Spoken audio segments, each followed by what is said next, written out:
네, 이번에는 암호화폐 주요 이슈들에 대해서 좀 더 디테일하게 분석해보는 시간 가져보도록 하겠습니다. 아시아경제TV 한치호 논설위원 나와 계십니다. 네, 위원님 안녕하세요. 네, 안녕하십니까. 네, 오늘 수요일인데요. 네. 오늘 장이 좀 그렇죠. 좋습니다. 네. 간만에 반등하면서 지금 비트코인도 6% 올라서 비썸 기준 830만 원대에서 지금 거래가 되고 있고요. 네. 이더리움 리플도 11%, 12%대 상승폭 기록하면서 네, 그렇죠. 최근 투자자분들 좀 고민이 많으셨을 텐데 오늘 조금 반등에 성공하는 모습을 보이고 있어요. 제가 사실 아까 오프닝에서도 잠깐 얘기를 그렇죠. 했는데 이게 이제 분석이 나오는 게 이제 이탈리아 사태로 어떤 암호화폐 시장이 대체 투자처로 좀 각광을 받고 있다 이런 얘기가 나오고 있는데 어떻게 분석해 보면 얼마 전에 될까요? 이탈리아가 이제 선거가 있었죠. 그래서 네. 이제 정부가 바뀌었습니다. 정부가 바뀌면서 그 바뀐 정부의 주체들은 EU를 탈퇴하겠다.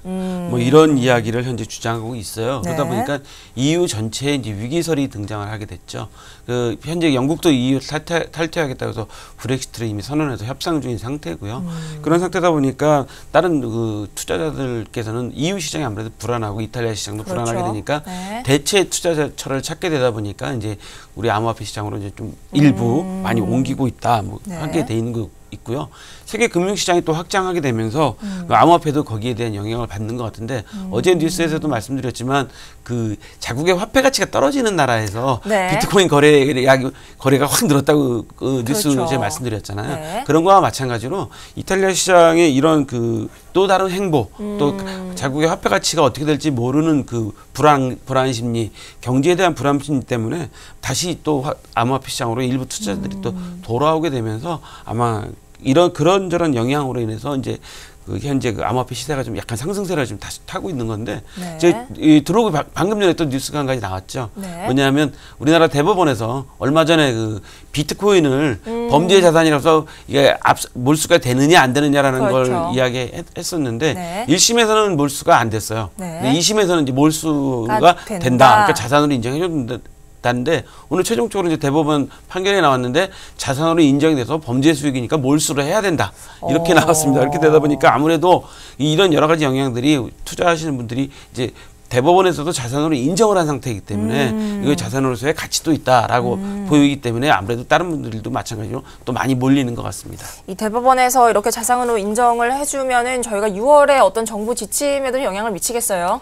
많이 미치게 되겠죠. 왜냐하면 이미 대법원에서 법적으로 이건 자산 가치가 있다. 그래도 범죄 수익으로도 몰수가 할 수 있다라고 이제 이미 인정을 해준 거기 때문에 정부에서 또 반대에 또 만약에 안건을 내놓게 되면 국회에서 아마 논란도 더 많아질 것이고 국민들이 더 혼란스러우실 거예요. 그래서 아마 이 부분에 대한 것도 좀 철저하게 좀 판단을 좀 해야 될 것 같습니다. 그렇죠. 부처 간의 협의가 좀 잘 이루어져야 되겠다는 생각이 또 듭니다.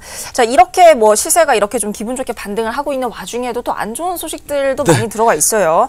사실 저희가 이런 암호화폐 사기성에 대한 어떤 주의사항 등에 대한 뉴스가 여러 번 전달을 해드렸는데 이번에도 나온 게 다단계 판매로 피해를 입힌 사기가 또 발생을 했다고요. 제가 항상 이 금융시장을 보면서 안타까웠던 게 왜 이렇게 많은 분들이 유사수신 행위에 이렇게 몰리는가, 유사금융에 몰리는가인데 사실 혹할 수밖에 없는 부분도 좀 있지 그러니까 않나요? 이제 다들 아시면서도 보이스피싱 당하는 거랑 또 비슷한 경우입니다. 맞습니다. 그래서 대전 경찰에 따르면 쇼핑몰과 암호화폐 거래소를 설립한다는 폰지 사기가 또 적발이 됐다는 거예요. 무려 피해자가 568명이나 됩니다. 그러니까 한 600분 가량이 거기에 속은 거고 피해액만 약 30억 2천만 원이 된다고 그래요. 그래서 기소가 됐는데 대부분 안타까운 게 나이 많으신 분들 대상이었답니다. 그러니까 나이 많으신 분들한테 아버님, 어머님 그러면서 이런 거 하니까 또 앞으로 뉴스에서 많이 보셨죠? 암호화폐 돈 됩니다. 비트코인 아시죠? 이렇게 해서 하다 보니까 사실 어떻게 보면 순수한 분들이 투자에 대해 사기를 당했는데 보이스피싱도 또 그런 분들이 많이 당하시잖아요. 그래서 이런 부분에 대해서도 이 젊은 자녀분들이 부모님한테 이런 것도 좀 알려드릴 언제 식사하시고 이런 자리에서 좀 알려드리는 기회가 있어야지 이런 피해가 좀 없을 것 같습니다. 이런 주의에 대한 부분은 좀 많이 퍼지면 퍼질수록 좀 좋을 것 같다는 생각이 드는데 사실 이런 게 또 국가를 가리지 않는 모습이기도 한 게 사실 미국의 증권거래위원회죠. SEC 같은 경우에도 투자자를 속인 암호화폐 대표를 기소를 했다라는 소식도 좀 같이 들어와 있어요. 사기 소식은 전 국가를 안 가려 전 세계 공통상 같은데요. 미국 증권거래위원회가 티타늄 블록체인에 하는 회사와 대표를 같이 기소를 했습니다. 그러니까 회사와 대표를 같이 기소한 거예요.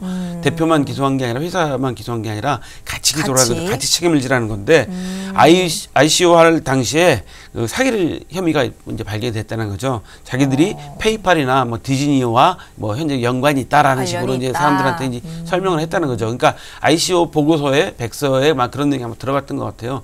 근데 페이팔이나 뭐 디즈니는 전혀 우리는 상관없다. 이렇게 되다 보니까 다른 분들이 백서를 보면서 투자를 하실 때 아무래도 그런 어디와 연관성이 있느냐. 어제도 말씀드렸지만 기술력과 비즈니스 모델이잖아요. 그럼요. 근데 그런 페이팔이나 디즈니처럼 큰 회사들이 투자를 한다고 하니까 투자를 하셨는데 사실 열어놓고 보니까 실제는 아니더라. 그래서 그 현재 그 대표와 회사까지도 그 현재 그 사기 혐의로 기소를 시켰다는 이야기입니다. 사실 저희가 아까 잠깐 이탈리아 사태로 어떤 네. 암호화폐 시장이 대체 투자처로 떠오른다라는 얘기를 해드렸는데 네네. 또 반대로 암호화폐 이런 사기로 예. 베트남 증시가 폭락을 했다라는 뉴스도 좀 들어와 있습니다. 예, 이건 얼마 어떻게 전에 보면 그 될까요? 지난달에 그 베트남 증시, 베트남에서 암호화폐 대량 그 사기 사건이 있다고 그 뉴스를 말씀드려 있는데 4월 중순에 약 6억 7천만 달러로 추정되는 암호화폐 사기 사건이 있었어요. 그러니까 약 한 달 전이죠. 한 달 전에 있었는데 개인 투자자가 그러다 보니까 주식을 매도하기 시작했습니다. 네. 그래서 한 달간 주식시장이 23%나 폭락을 했죠. 그래서 여러 가지 이유를 많이들 추정을 하는데 이 암호화폐 사기 사건 때문에 이제 베트남 투자자들은 사실은 베트남이라는 나라도 사실 그 얼마 이 경제 거래가 자유화된 지가 얼마 안 됐잖아요. 기간이 길지 않잖아요. 그러다 보니까 주식시장이 암호화폐에 따라서 또 같이 또 내려가는 그런 현상을 보여주고 있는 거죠. 알겠습니다. 자, 저희가 이렇게 좀 너무 안 좋은 소식만 전해드리고 있는 것 같은데 살짝 분위기를 좀 전환을 해볼까 합니다. 흥미로운 인터뷰가 들어와 있는데 이 독일 알리안츠 금융그룹의 에렐리언 자문역의 인터뷰가 또 흥미롭다고요. 네, 이분이 이런 말씀을 하셨어요. 미래에 그 암호화폐의 역할은 분명히 있다. 그리고 정부 발행 디지털 화폐가 발행할 가능성이 상당히 높다. 그리고 시간이 많이 소요되지만 앞으로 현금 지출은 사라질 것이라는 이야기를 했는데 실제로 우리 그 디지털화가 많이 되면서 여러분도 아시다시피 동전이 뭐 많이 없어졌습니다. 그래서 편의점 하시는 분들이 동전을 그렇게 많이 좋아하셔요. 왜냐면 이제 몇십 원짜리 이제 상품도 있기 때문에 그걸 교환해 줄 필요가 있기 때문에 동전이 사라지는 시대가 될 거라는 거는 뭐 거의 정확한 것 그렇죠. 같고요. 정설이죠. 앞으로 암호화폐의 역할이 분명히 있다. 그래서 국가에서 발행하는 디지털 화폐 가치는 분명히 있어 보이는데 시간은 좀 걸릴 것이다라는 말씀을 좀 드리고요. 좀 아까 말씀드린 뉴스 중에서도 베트남은 현재 암호화폐 사기 사건으로 거꾸로 주식시장에 떨어지고 현재 그 이탈리아는 반대 현상을 보고 있잖아요. 암호화폐로 몰리고 왜 그런 현상이 이루어지게 되면 이탈리아 같은 경우는 금융의 역사가 길잖아요. 금융의 역사가 길다 보니까 이제 항상 대체 투자처를 찾고 있는 상황이거든요. 우리 지금 이 독일 알리안츠 금융의 자문역이 한 이야기도 마찬가지거든요. 금융이 계속 진화해서 발전하기 때문에 이제 결제 수단도 앞으로는 이제 우리가 소위 말하는 플라스틱 머니, 신용카드도 갖고 다니지 않아야 될 시대가 온다는 거죠. 알겠습니다. 자, 이렇게 해서 오늘도 좀 여러 가지 이슈에 대해서 한치호 논설위원과 함께 얘기를 나눠봤습니다.